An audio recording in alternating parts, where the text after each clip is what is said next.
ओम नमः शिवाय भक्तों, हर हर महादेव, जय महाकाल। कैसे हैं सब लोग? आशा करता हूं आप सभी लोगों ने कृष्ण जन्माष्टमी का जो पर्व है बहुत ही हर्षोल्लास के साथ मनाया होगा।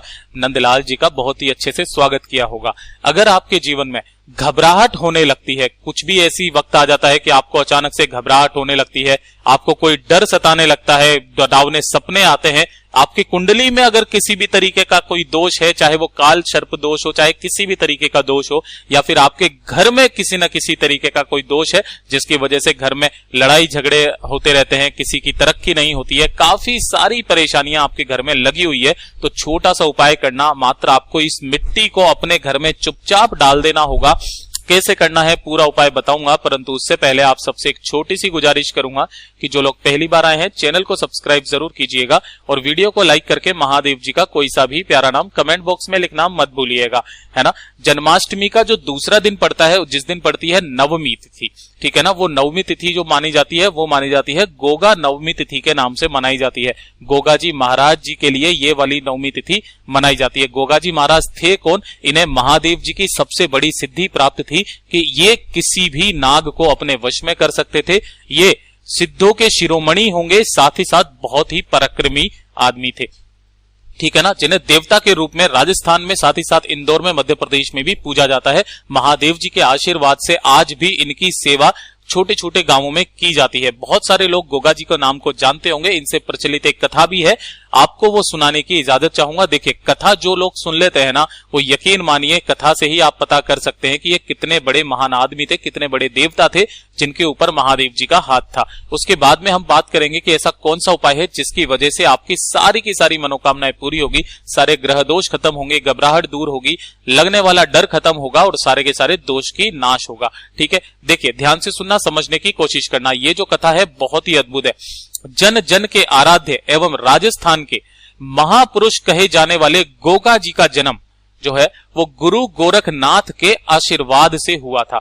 गुरु गोरखनाथ जी जो थे वो महादेव जी के बहुत ही बड़े भक्त थे। गोगा जी की मां जो जिनका नाम था बाछल देवी, वो निसंतान थी। संतान प्राप्ति के सभी प्रयत्न करने के बाद भी उनको कोई संतान प्राप्त नहीं हुई। तो एक बार गुरु गोरखनाथ बाछल देवी के राज्य में गोगा मेड़ी पर तपस्या करने आए थे, ठीक है। तो बाछल देवी उनकी शरण में गई तथा गोरखनाथ जी से उन्होंने याचना करी, तो गोरखनाथ जी ने उनको पुत्र प्राप्ति का वरदान दिया और वरदान के साथ में एक गूगल नाम का अभिमंत्रित किया हुआ फल भी उन्हें प्रसाद के रूप में दे दिया और ये कहा कि जो भी आपके पुत्र होगा, ये आशीर्वाद के रूप में उन्होंने दिया कि उनका पुत्र वीर होगा, नागों को वश में करने वाला होगा, महादेव जी की सिद्धि उनको प्राप्त होगी, साथ ही साथ सिद्धों के शिरोमणि भी होंगे। और इस प्रकार रानी बाछल देवी को पुत्र रत्न की प्राप्ति हुई, जिसका नाम गुग्गा रखा गया और आगे चल करके उन्हीं का नाम गोगा हो गया, है ना। और गोगा नवमी के तिथि के दिन गोगा जी की जो एक कहानी है वो बहुत ही ज्यादा प्रचलित है, आप जरूर सुनिएगा। कितनी शक्ति थी इनके अंदर जो कि देव आदिदेव महादेव जी के सिर्फ स्मरण करने मात्र से ही आपको मिल जाती है। देखिए, गोगा नवमी की यह जो कहानी है बहुत ही ज्यादा प्रचलित है।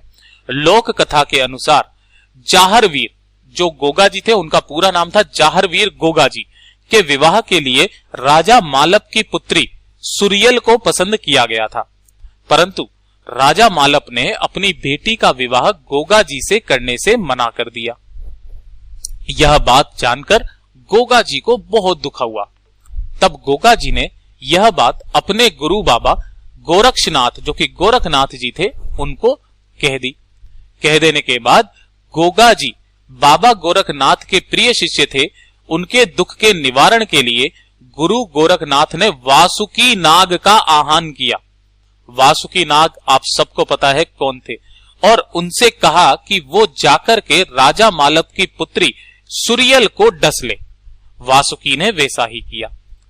ऐसा करने के पश्चात जब वासुकी नाग ने विष की काट राजा मालप के वैद्य के पास में नहीं थी, इसलिए वहां का कोई वैद्य उस विष के प्रभाव को काट नहीं सका। अपने पुत्री के जीवन पर संकट आया देखकर राजा मालप बहुत दुखी हो गए। तब गुरु गोरखनाथ के कहे अनुसार वासुकी नाग एक साधु का रूप यानी कि साधु का वेश लेकर राजा मालव के पास पहुंचे और उनसे कहा कि मैं तुम्हारी पुत्री का उपचार करके उसके प्राणों की रक्षा कर सकता हूं, परंतु तुम्हें इसके बदले मुझे एक वचन देना होगा। राजा मालव ने उनसे पूछा कि आप मेरी पुत्री के जीवन की रक्षा करने के बदले में क्या चाहते हैं? आप जो मांगेंगे मैं आपको ना नहीं करूंगा। तब साधु के वेश में आए वासुकी नाग ने उनसे कहा कि आपको अपनी पुत्री का विवाह राजा जेवर सिंह के पुत्र चाहर वीर गोगा जी से करना होगा, जो कि गोगा जी महाराज जी के नाम से प्रचलित है। राजा मालव ने अपनी स्वीकृति भी दे दी। स्वीकृति देने के पश्चात तब साधु वेशधारी वासुकी नाग ने उन्हें गुग्गल मंत्र का जाप करने के लिए कहा। गुग्गल मंत्र के जाप के प्रभाव से राजकुमारी का स्वास्थ्य ठीक होने लगा और उस पर से विष का प्रभाव समाप्त हो गया। तब राजा मालव ने अपने वचन का पालन करते हुए अपनी पुत्री सुरियल का विवाह गोगा जी से करा दिया। ये जो कथा थी ये हर गोगा नवमी तिथि के दिन पढ़ी जाती है। ठीक है, अब ध्यान से सुनना, उपाय कैसे करना होगा जिससे कि आपके सारे दोष खत्म हो जाएंगे। ध्यान से सुनना, आपके घर में जो भी गमला है ना, या गार्डन है, उसमें कोई ना कोई मिट्टी जरूर होगी। आपको उसी मिट्टी से कुछ इस तरीके से प्रतिमा बनानी है। ठीक है ना, छोटा सा एक घोड़े नुमा आकृति बनाना, उसके ऊपर इस तरीके से गोगा जी की छोटी सी प्रतिमा आपको बनानी होगी। ठीक है ना, प्रतिमा बनाने के पश्चात इसी प्रतिमा का आपको पूजन अर्चन करना है। पूजन अर्चन करने के लिए आप जो चाहे वो आप इन पर चढ़ा सकते हैं, परंतु कुछ चीजें जो कि गुरुदेव ने बहुत जोर करके बताई थी। पहली चीज वो होती है पुए, है ना, तो आपको थोड़े से पुए बनाने होंगे, जिसको आटे को चीनी के अंदर घोल करके और उसी के अंदर तिल वगैरह डाल करके तल लिए जाते हैं, इन्हें पुए कहा जाता है। साथ ही साथ आपको बनाना होगा चूरमा, है ना, चूरमा कैसे बनाया जाता है आप देख सकते हैं, और साथ ही साथ बनानी होगी थोड़ी सी खीर, है ना। इन तीन चीजों का भोग आपको गोगा जी महाराज जी पर लगाना है, और जो उनका घोड़ा आपने बनाया है उनके ऊपर लगता है पीले चने की दाल का भोग। ठीक है, ऐसा लगाने के पश्चात आपने को वहां पर पूजा अर्चना करनी है। यही वाली कथा जो मैंने आपको बताई थी, ये कथा बोलनी है।